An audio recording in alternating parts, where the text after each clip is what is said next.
to know what an equation is.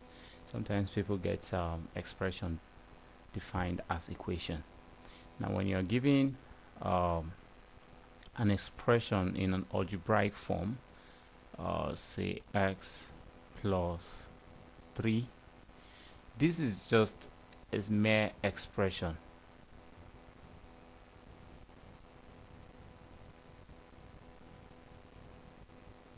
But when it has an equal to in it, for example, you have x plus 3 is equal to 16, the presence of this equal to sign is what makes it an equation. So because it is now being equated to a value, so this is an equation.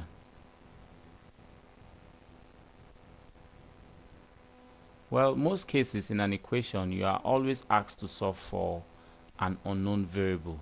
So this that is usually represented in your alphabet is the unknown.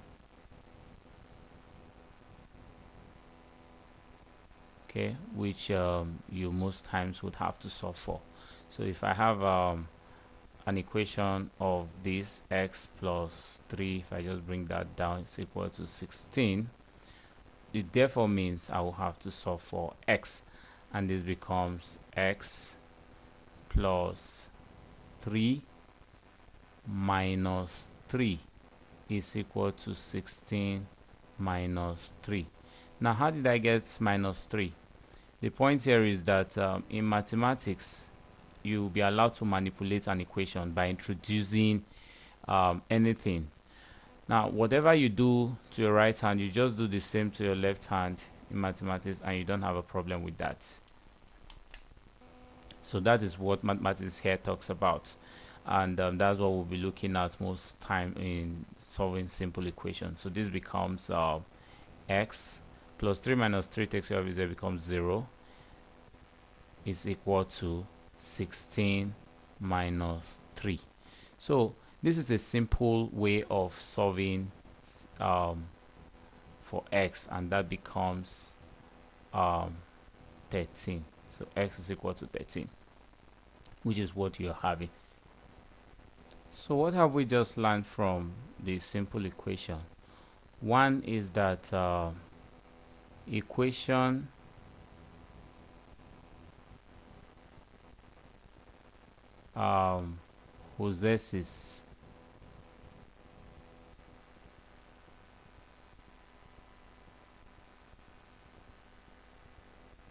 possesses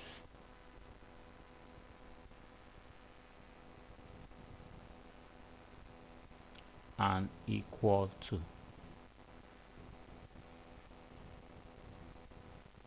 It possesses an equal to sign, and that shares the equation into your left hand side and your right hand side. So whatever it is, your equal to acts as the middle of the equation, and it shares your equation into left hand side and right hand side. Now 2 is that you can manipulate. You can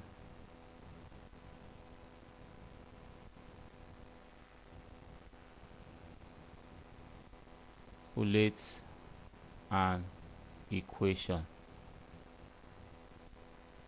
provided what you do to the left hand side must be done also to the right hand side. Now this is the most important thing that we really need to lay hold on, because we will be doing this often, manipulating an equation, provided what we do to our left hand side will also be done to our right hand side. Then number 3 is that we use operations,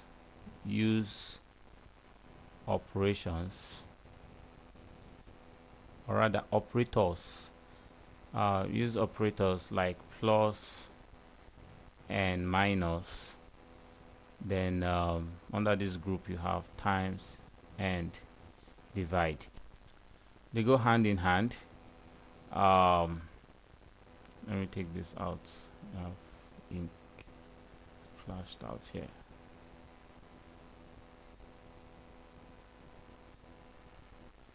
The plus and minus sign form what you call the additive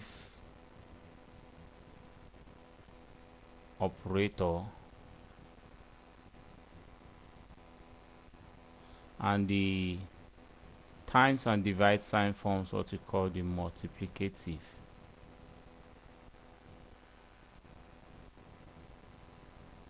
operator. So whenever we're talking about additive operators, we should be looking at plus and minus, and whenever we're talking about multiplicative operators, we should be talking about times and divide. We're just going to look at some examples here, and the first one says solving equation with additive operators. Now what you do when you're solving additive operators is very simple. If we attempt to remove any constraint in the equation just to be able to solve for the unknown, we have to introduce the additive inverse. It's simple. Now if we have to solve this equation, first I'll look at the normal way of doing this, which is I have to remove 3. Plus 3 is the constraint. Remember, this sign goes with the number. Now I'm looking for x, which means plus 3 is the constraint, and now I'm going to have x plus 3. I will have to introduce the additive inverse, which is minus 3, is equal to, now I have introduced it to the left hand side, which means I must do the same to the right hand side. Remember the manipulation law, that you can manipulate an equal to provide what you do to your right hand side, you do to your left hand side. Now this is going to become x plus 3 minus 3 is 0, so you have ordinary x there, is equal to 5 minus 3, which is 2. So what we are having in a nutshell is that x is equal to 2, which is our value here. But using the shortcuts method, we may be looking at this later. Shortcuts method.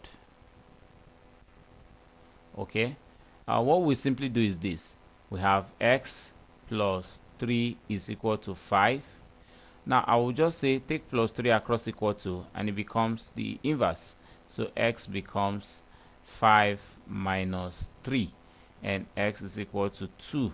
It is the same thing, but all you need to do, you just take the constraint across equal to the other side. Now this shortcut method is very fast, but we'll be looking at both cases anytime we're solving our equations.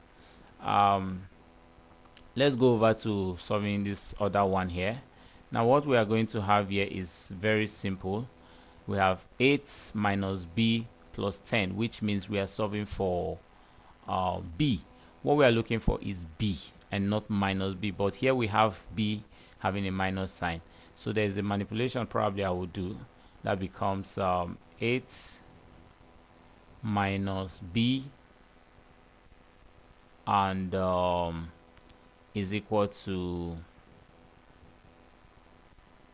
10. I'm restating out this question, which means I will remove 8 in any way, and when I'm going to do that, remember 8 has a plus sign here, and what is binding them together, what is binding 8 with this value that I need to remove from, is just the minus here. So I'm going to introduce the inverse, the additive inverse. It becomes this becomes 8 minus 8 minus b is equal to 10 minus 8. Remember, minus 8 is what I introduced here, so I will introduce it also here. 8 minus 8 is 0, so I'm going to have minus b is equal to 10 minus 8, which is 2. Minus b is equal to 2. That still hasn't given me my answer, which means this minus sign will cross over. Now the way I can do that to remove the minus sign is actually by dividing both sides by minus 1. So this is just going to lead to this, I'll have minus b over minus 1 is equal to 2, sorry, over minus 1. Now anytime you have a negative value as a coefficient for what you're looking for an unknown variable, just divide it by minus 1. You cancel out, although that was supposed to be under the multiplicative inverse. I will explain that when we get there. So this cancel out this, and now I'm having my b is equal to 2 divided minus 1 is minus 2. So I have b is equal to minus 2. But let's see the shortcut method, how it's done here. It's simple. Using the shortcut method, it's very easy. Here we have 8 minus b is equal to 10.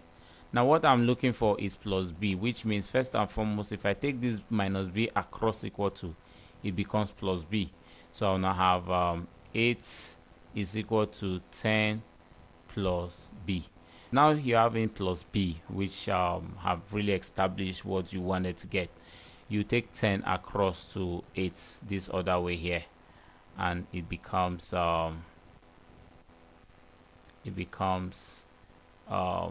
8 minus 10. You know, plus 10 is coming down here, it becomes minus 10 is equal to plus b, of course, is the same as b. 8 minus 10 is minus 2, so minus 2 is equal to b. If minus 2 is equal to b, this can also be written as b is equal to minus 2. You have to take note of that. I'm actually maximizing the space here. That is what you do in that case. So you find out that in both cases you are having b as minus 2 here, and b as minus 2 also here, which settles your answer. You go to the next question here. It says c minus 9 is equal to minus 9. Now we can quickly solve this one by using the conventional method. The constraint that we are removing is actually being bounded to c by just the additive operator, which is either plus or minus. Okay, so if we have to remove it, it has to be using the additive inverse, and this becomes c minus 9 plus 9, because the additive inverse of minus 9 is plus 9, is equal to minus 9 plus 9.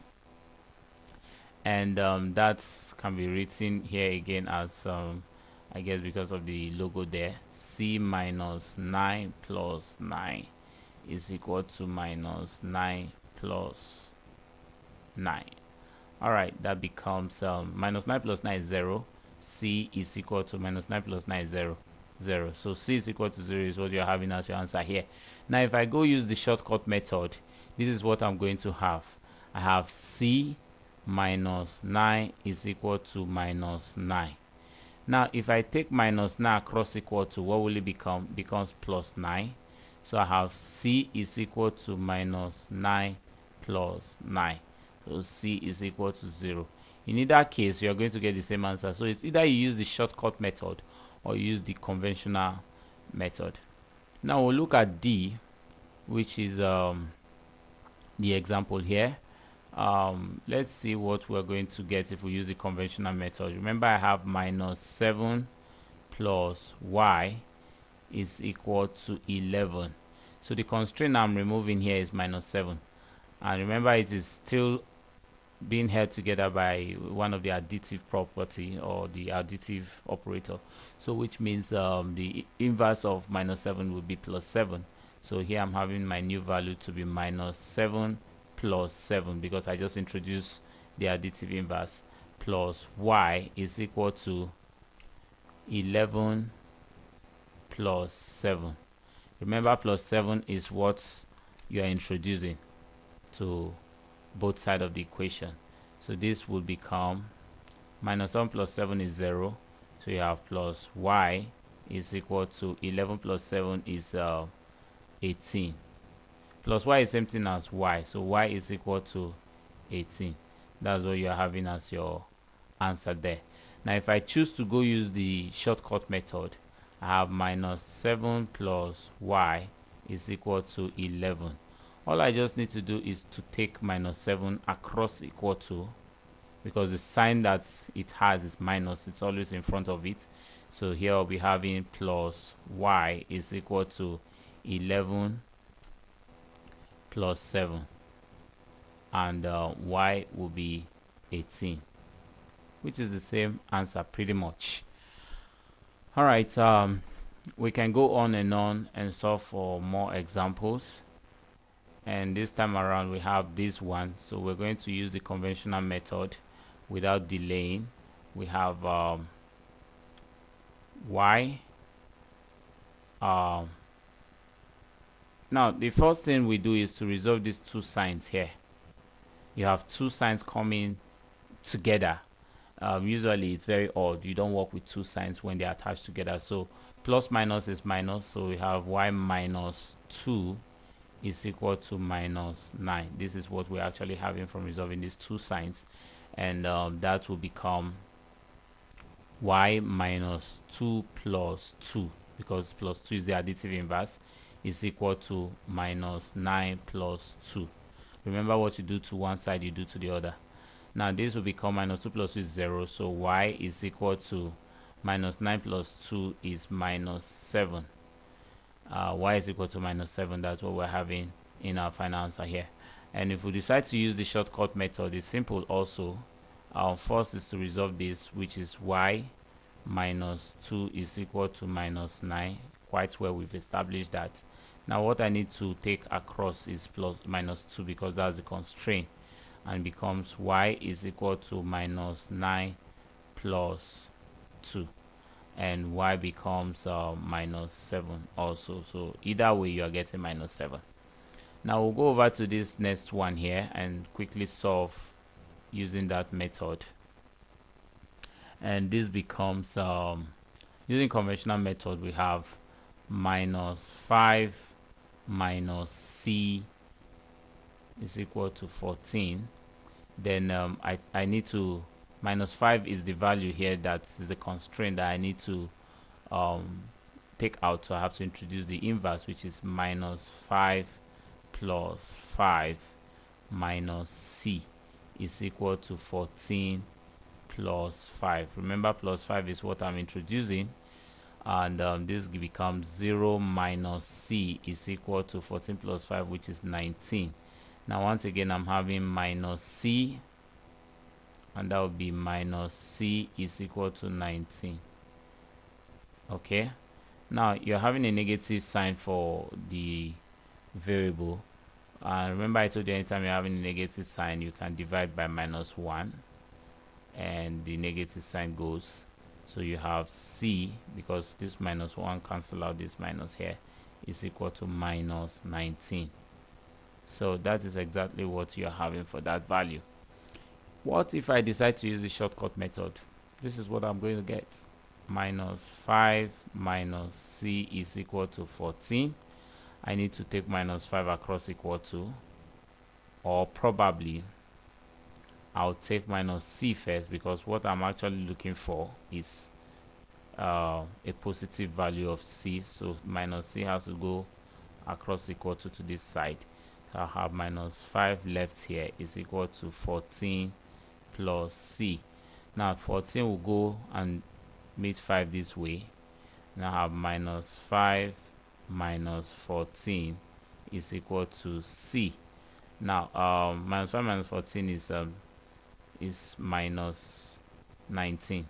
So you have minus 19 is equal to c. So c is equal to minus 19, whichever, either way. Equal to really balances two things in any direction. You can have minus 19 is equal to c, or c is equal to minus 19, whichever one is the same.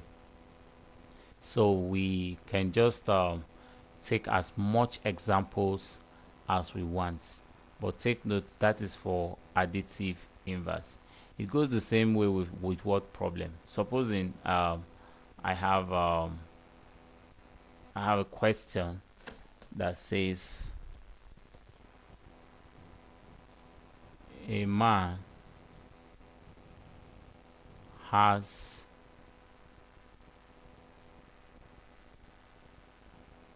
500 naira. and spends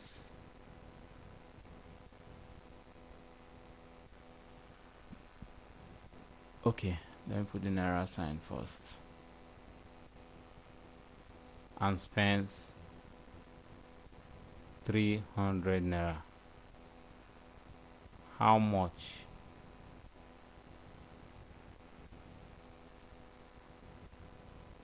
does he have left? How much does he have left? This is what we are going to do. The solution here is what we can is what we achieve. A man has 500 naira and spends 300 naira. How much does he have left? Now the thing is, we don't know how much he has left. He has 500 naira. He spends 300 minus 300. Now everything will be equal to what he has left, because by the time he spends 300 out of it, you have a value left, so it's x. Now this is simple. You actually don't have this in any form of it's an equation, but it's a very direct equation that needs to be solving without introducing inverse and all that. So we're just going to have 200 is equal to x. Remember, x can be anything that is not known. So 200 is equal to x, which means x is equal to 200. What that simply means is that the man has x value left. So he has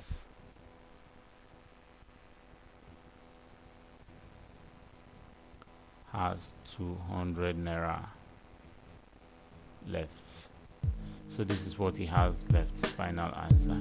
It is simple, but you just have to follow it the way it goes.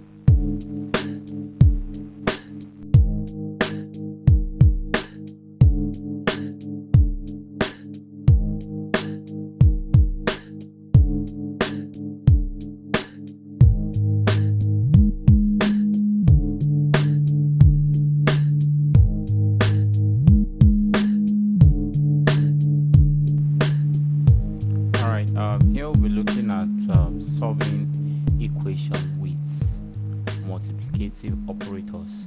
And remember, we said something about multiplicative operators. We said they are operators that deals with times and divide. They are both discussed under multiplicative operators. Now I'm going to explain how do we know that the operator binding the unknown variable and the constraint that in any way needs to be removed, its multiplication or division. This is what you do. If you see a question like 4x is equal to 16, what this simply means is this: 4x, the 4 is attached to the x. It can be written as 4 dot x is equal to 16. Now whenever you see a number being attached to an alphabet, or probably an unknown variable in the equation, or you see it in the form of 4 dot x, it actually means multiplication. It is only multiplication that can hold them bound together. Now it's like saying x plus x plus x plus x. This is 4x, and that is the same as saying 4 times x. So whenever we have 4x in this form, whenever we have a constraint attached to the variable, it becomes the coefficient of the variable. So in this case of 4x, 4 is called the coefficient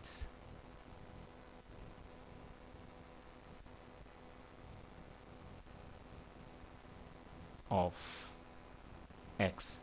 Why x here is called the unknown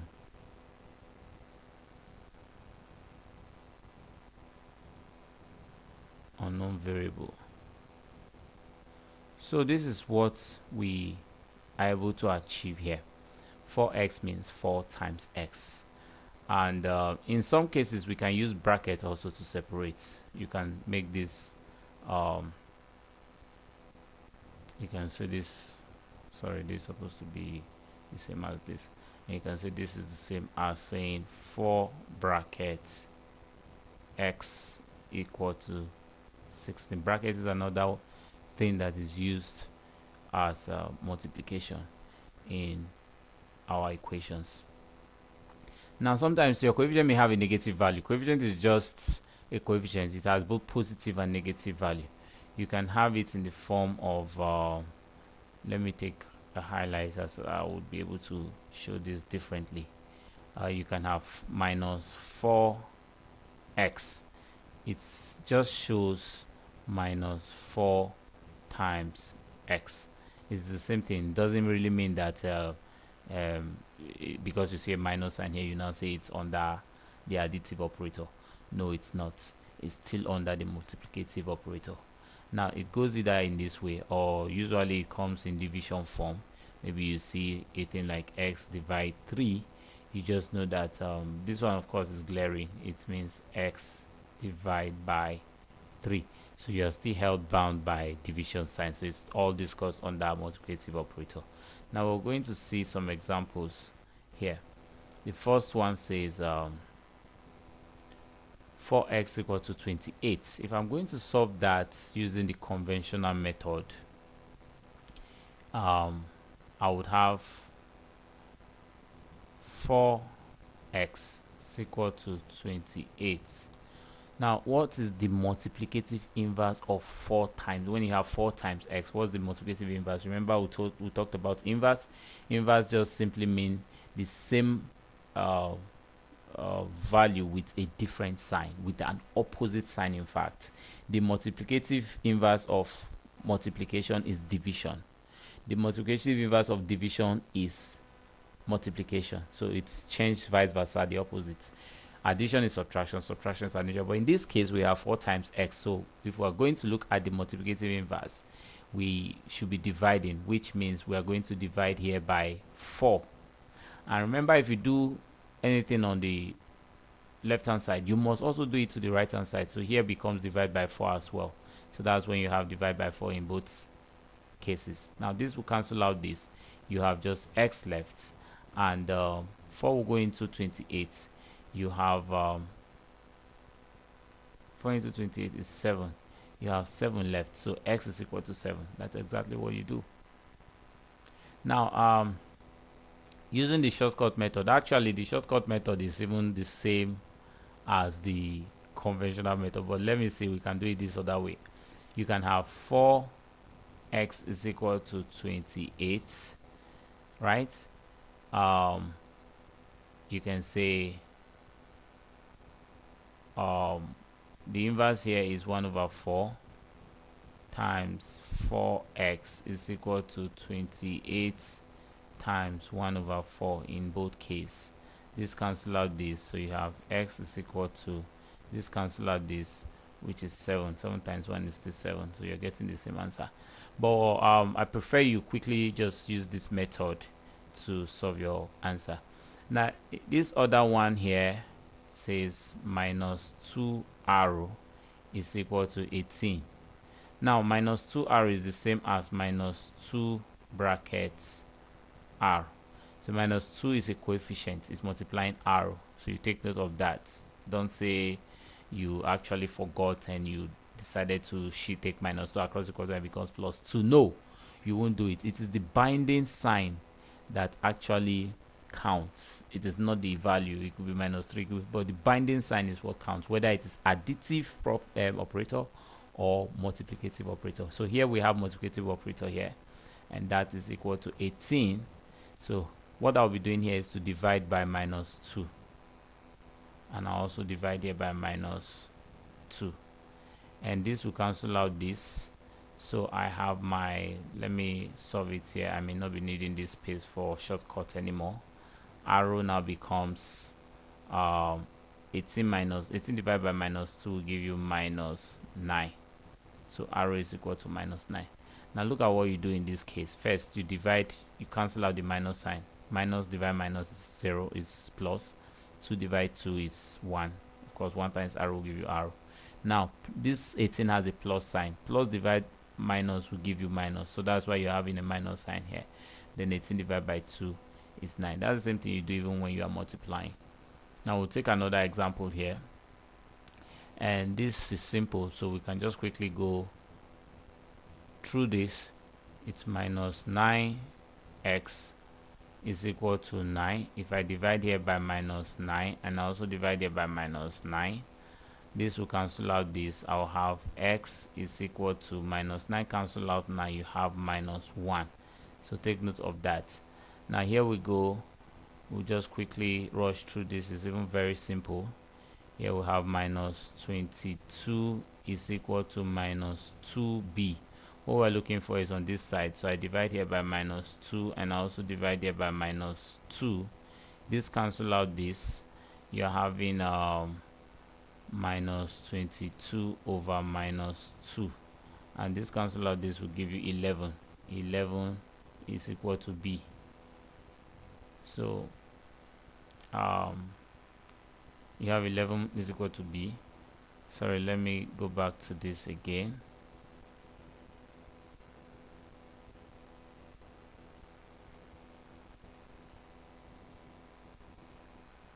Alright, this cancel out this, you have b on this side is equal to, this cancel out this, you have 11 on this side. So we have b is equal to 11 in either direction.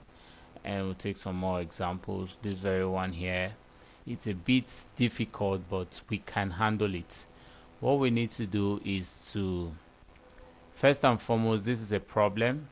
Anytime you have a mixed fraction, try as much as possible to resolve it to an improper fraction. You work better with an improper fraction. So you're going to have this as minus 3t over 2 is equal to, if I change this to improper fraction, what am I going to get? I'm going to get 2 times 5, 10 plus 4, which is 14 over 5. Yes, this sounds better.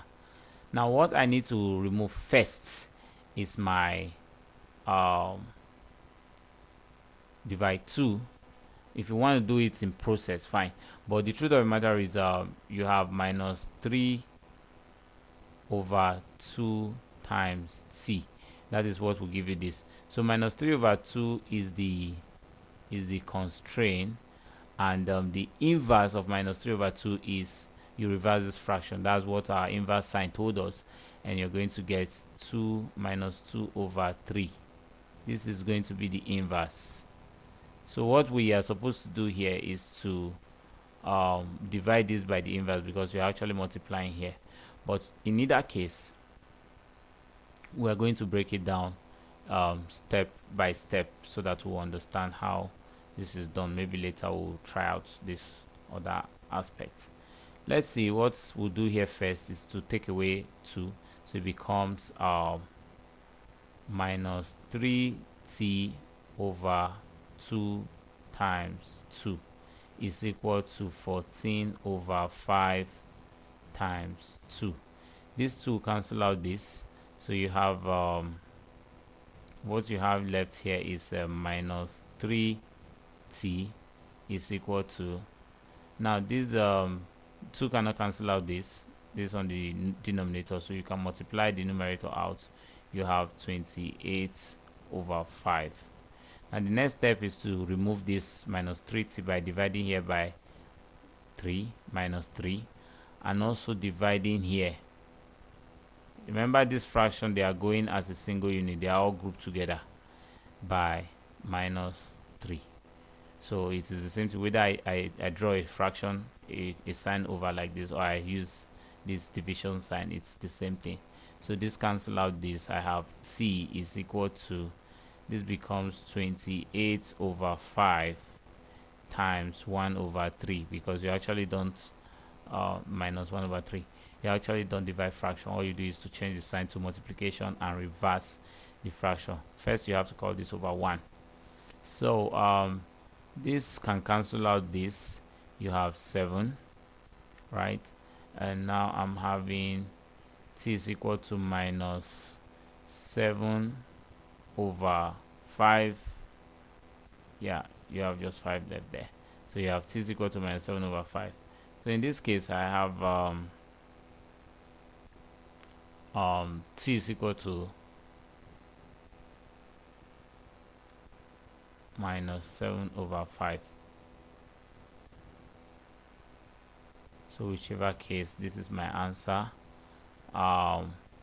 We may try the shortcut method. How do you do that? It's simple, but I have to take this one off first. So let me take this off. You can quickly write that down so that I'll be able to show you better how to try it again out. This is very simple and very unique. Each time you're having a fraction and an equal to in between, you just cross multiply. That's the quickest thing to do, okay, instead of going through this whole thing, because sometimes it's confusing.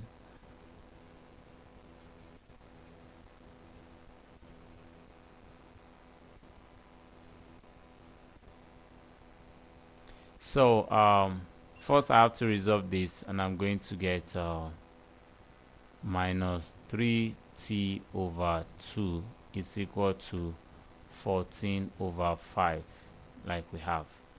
Now what you do is, anytime you have a fraction and an equal to in between, once you just notice one fraction on one side, even if it is a whole number on this other side, you can actually change it to fraction by calling it over 1. But the most important thing is that whenever you have an equal to in between fraction, you can cross multiply. So 2 multiply 14 to one side becomes 28. They go to one side is equal to, this multiply this to one side becomes minus 15t to one side.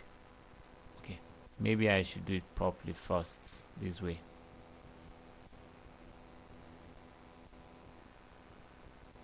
Cross multiply, this will multiply 14 to one side, and you have 2 times 14 is equal to, you multiply this out to one side, becomes 5 times minus 3t. 5 times minus 3t. So you show minus 3t in a bracket, which shows that you're multiplying and not subtracting. So this goes 28 is equal to minus 15t. Now if I divide here by 15, just to remove this 15 sign, and I also divide here by 15, okay, this will cancel out here, and I have, sorry, this is supposed to be 15, okay, minus 15. I'm going to have 28 minus 15. What can go into them? You have 3 into 28, 7 into 3 into 15 is 5. You have minus 5 is equal to t here. But look, no matter how it is, don't give the denominator the negative sign. The negative sign should come to the numerator at the end of the day. So you have t here is equal to minus 7 over 5. The sign, the negative sign of a fraction is not always given to the denominator. At the end of the day, you just take it up to the numerator, which is what you have there. So you can see that in both cases you are having the same answer, which is minus 7 over 5. Now we will just do the same thing here.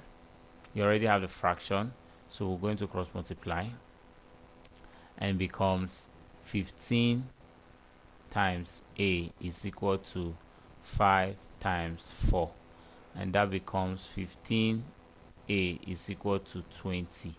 Now if I divide both sides by 15, just to remove this other 15 here, okay, I'll have a, because this will cancel out this, have a is equal to 20 over 15.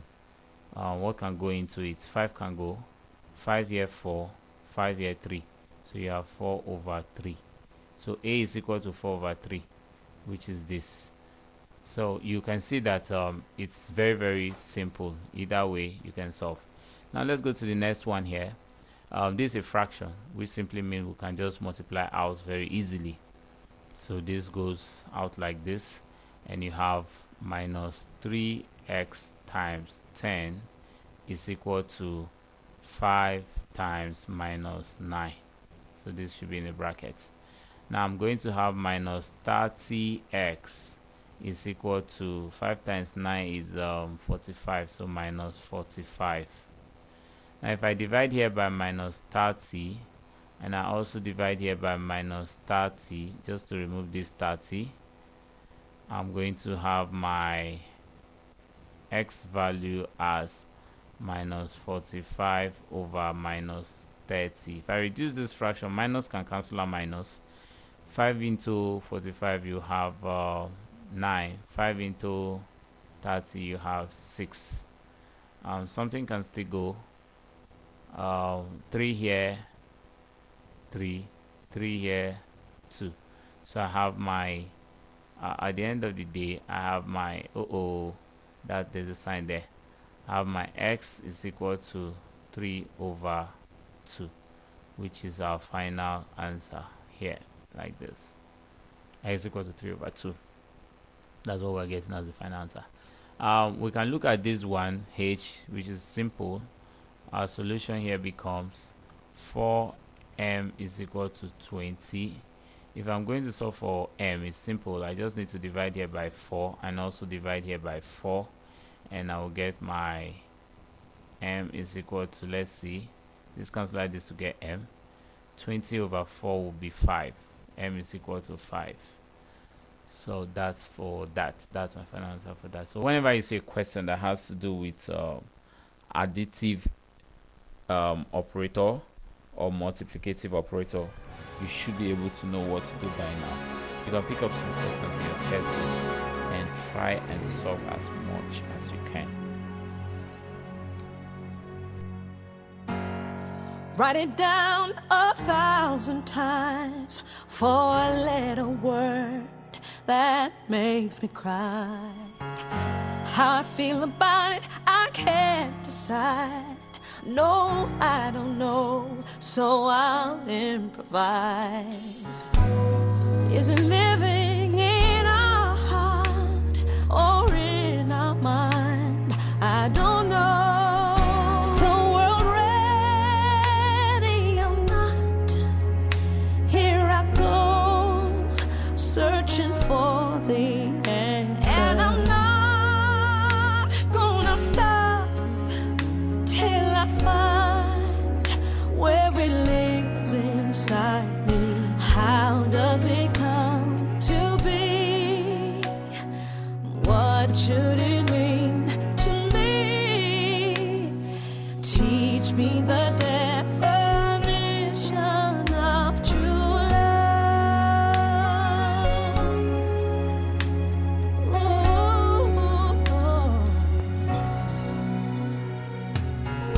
I was so afraid I'd never succeed, but you made me feel I could do anything. Memorize the things you would say and do. Must be love in the strength that I found in you.